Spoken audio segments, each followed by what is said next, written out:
Iran से एक बहुत बड़ा सवाल उठ रहा है। ट्रंप के चक्रव्यूह में खामेनेई का क्या तख्ता पलट होना तय माना जा रहा है, क्योंकि वेनेजुएला में जो कुछ भी हुआ वो पूरी दुनिया ने देख लिया है। ईरान देखिए इस वक्त हो सकता है कि अंदर खाने डरा हुआ हो, लेकिन दोनों तरफ से ईरान कैसे घिर गया है आज हम आपको वही बताने वाले हैं। ईरान में कैसे सड़कों पर एक तरफ लोग उतरे हुए हैं, ईरान की जो जनता है वो त्राहिमाम कर रही है और इसीलिए कहा जा रहा है कि ईरान इस वक्त जल रहा है। देश के करीब करीब हर शहर की अगर तस्वीर आपको बताएं तो जनता सड़क पर विरोध प्रदर्शन कर रही है। सुप्रीम लीडर अयातुल्लाह खामेनेई का ईरान में कंट्रोल अब खत्म होता हुआ दिख रहा है। सरकार की सुरक्षा में तैनात फोर्स के बेस को प्रदर्शनकारियों ने आग के हवाले कर दिया है। पश्चिमी मीडिया में रिपोर्ट इस बात की छप रही है कि खामेनेई किसी भी वक्त ईरान छोड़कर भाग सकते हैं। राजधानी तेहरान की सड़कों पर supreme leader Ayatollah Ali Khamenei की मौत वाले नारे गूंज रहे हैं। ईरान की आवाम इस्लामिक शासन के खिलाफ सड़कों पर उतर आई है। राजधानी तेहरान, इस्फहान, मशहद, शिराज, कोम, करज, तबरीज, पूरा ईरान इस वक्त प्रदर्शन की धधकती भट्टी बन चुका है। अब तक 78 शहरों के 222 से ज्यादा स्थानों पर प्रदर्शन हो चुके हैं। अब तक 35 से ज्यादा प्रदर्शनकारियों की मौत हो चुकी है। 1200 से ज्यादा प्रदर्शनकारी गिरफ्तार हो चुके हैं। सरकार के दमन चक्र के बावजूद हजारों की तादाद में लोग प्रदर्शन कर रहे हैं। कई शहरों में प्रदर्शनकारियों ने सड़क पर कब्जा कर लिया है।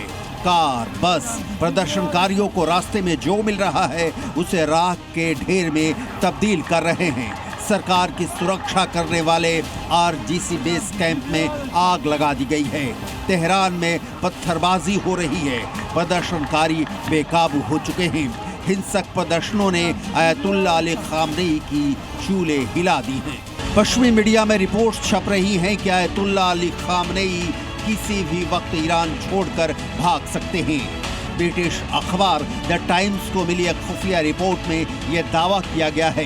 रिपोर्ट के मुताबिक 86 साल के खामेनेई अपने बेटे और उत्तराधिकारी मुज्तबा समेत करीब 20 लोगों के साथ ईरान छोड़ सकते हैं। ईरान में 8 दिन से खामेनेई के खिलाफ प्रदर्शन जारी हैं। ईरान की मौजूदा सरकार अपने खिलाफ हो रहे विरोध प्रदर्शन को राजनीतिक जन आंदोलन मानने से इनकार कर रही है। इसे विदेशी साजिश बताया है, लेकिन इसकी जड़ें ईरान में ही हैं।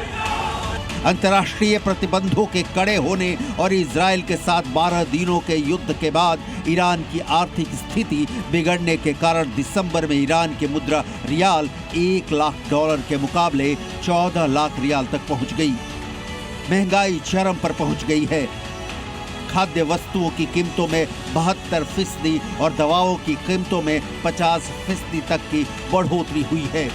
2026 के बजट में 62% टैक्स बढ़ाने के प्रस्ताव ने आम लोगों में भारी नाराजगी पैदा कर दी है। 2022 के बाद से ईरान में सबसे बड़ा विरोध प्रदर्शन हो रहा है। अमेरिकी राष्ट्रपति ट्रंप ने ईरान को चेतावनी दी है कि अगर प्रदर्शनकारियों पर कार्रवाई की गई तो अमेरिका हस्तक्षेप करेगा।